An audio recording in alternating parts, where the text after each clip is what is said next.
The lord. ದೇವರ ಪರಿಶುದ್ಧ ನಾಮಕ್ಕೆ ಸ್ತೋತ್ರವಾಗಲಿ. ನಮ್ಮ ಕರ್ತನು ಒಳ್ಳೆಯವನು, ಒಳ್ಳೆಯದನ್ನೇ ಮಾಡುವವನಾಗಿದ್ದಾನೆ. ಪ್ರಿಯರೇ, ಈ ದಿನದ ವಾಕ್ಯವನ್ನ ನಾವು ನೋಡಿಕೊಳ್ಳೋಣ. ಕೀರ್ತನೆಗಳು 16ನೇ ಅಧ್ಯಾಯ 8ನೇ ವಚನದಲ್ಲಿ ನಾವು ಓದುವುದಾದರೆ, ನಾನು ಯೆಹೋವನನ್ನ ಯಾವಾಗಲೂ ನನ್ನ ಎದುರಿನಲ್ಲಿ ಇಟ್ಟುಕೊಂಡಿದ್ದೇನೆ, ಆತನು ನನ್ನ ಬಲಗಡೆಯಲ್ಲಿ ಇರುವುದರಿಂದ ನಾನು ಎಂದಿಗೂ ಕದಲುವುದಿಲ್ಲ. ಪ್ರೀತಿಯ ದೇವಜನರೇ, ಈ 16ನೇ ಕೀರ್ತನೆಯನ್ನ ದಾವಿದನು ಬರೆದಂತ ಒಂದು ಕಾವ್ಯವಾಗಿದೆ. ಈ 8ನೇ ವಚನದಲ್ಲಿ ದೇವಭಕ್ತನು ಹೀಗೆ ಹೇಳ್ತಾ ಇದ್ದಾನೆ, ನಾನು ಯೆಹೋವನನ್ನ ಯಾವಾಗಲೂ ನನ್ನ ಎದುರಿಗೆ ಇಟ್ಟುಕೊಂಡಿದ್ದೇನೆಂಬುದಾಗಿ. ಆದರೆ ಇವತ್ತು ನಾವು ಗ್ರಹಿಸಿಕೊಳ್ಳಬೇಕಾದದ್ದು ಏನಂದರೆ, ನಾವು ನಮ್ಮ ಎದುರುಗಡೆಯಲ್ಲಿ ಏನನ್ನ ಇಟ್ಟುಕೊಂಡಿದ್ದೇವೆಂಬುದಾಗಿ. ಹಣವನ್ನ ಇಟ್ಟುಕೊಂಡಿದ್ದೇವಾ, ಆಸ್ತಿಯನ್ನ ಇಟ್ಟುಕೊಂಡಿದ್ದೇವಾ, ನಮ್ಮ ಬಲ ಸಾಮರ್ಥ್ಯವನ್ನ ನಾವು ಇಟ್ಟುಕೊಂಡಿದ್ದೇವಾ, ಅಥವಾ ಈ ಲೋಕವನ್ನ ನಮ್ಮ ಎದುರಿನಲ್ಲಿ ನಾವು ಇಟ್ಟುಕೊಂಡಿದ್ದೇವಾ? ಆದರೆ ದೇವ ಭಕ್ತನು ಹೀಗೆ ಹೇಳ್ತಾ ಇದ್ದಾನೆ, ನಾನು ಯಾವಾಗಲೂ ದೇವರನ್ನ, ಯೆಹೋವನನ್ನ ನನ್ನ ಎದುರಿನಲ್ಲಿಯೇ ಇಟ್ಟುಕೊಂಡಿದ್ದೇನೆಂಬುದಾಗಿ.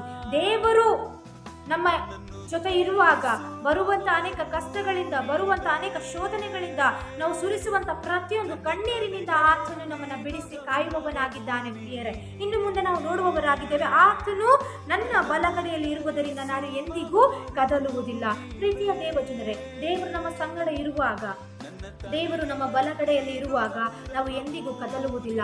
ಆತನು ಯಾವಾಗ ನಾವು ಏನನ್ನ ಮಾಡಬೇಕೆಂಬುದಾಗಿ ವಿಶೇಷವಾದಂತಹ ಆಲೋಚನೆಯನ್ನು ನಮಗೆ ಹೇಳಿಕೊಡುವವನಾಗಿದ್ದಾನೆ. ಆತನು ವಿಶೇಷವಾದಂತ ರೀತಿಯಲ್ಲಿ ನಮ್ಮ ಬಲಗಡೆಯಲ್ಲಿ ಇದು ನಮ್ಮನ್ನು ನಡೆಸುವವನಾಗಿದ್ದಾನೆ. ಪ್ರಿಯರೇ, ಇನ್ನು 5ನೇ ವಚನದಲ್ಲಿ ನಾವು ನೋಡುತ್ತೇವೆ, ನನ್ನ ಪಾಲು ಪಾನವು ಯೆಹೋವನೇ, ನೀನೇ ನನ್ನ ಸ್ವಾಸ್ಥ್ಯವನ್ನ ಭದ್ರಗೊಳಿಸುತ್ತಿ.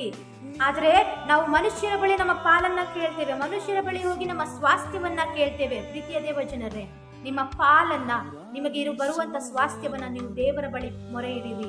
ದೇವರು ನಿಮ್ಮ ಪ್ರತಿಯೊಂದು ಸ್ವಾಸ್ಥ್ಯವನ್ನ ಭದ್ರಪಡಿಸುವವನಾಗಿದ್ದಾನೆ. ನಿಮಗೆ ವಿಶೇಷವಾದಂತಹ ಆಲೋಚನೆಯನ್ನ ಕೊಟ್ಟು ನಿಮ್ಮನ್ನ ನಡೆಸುವವನಾಗಿದ್ದಾನೆ.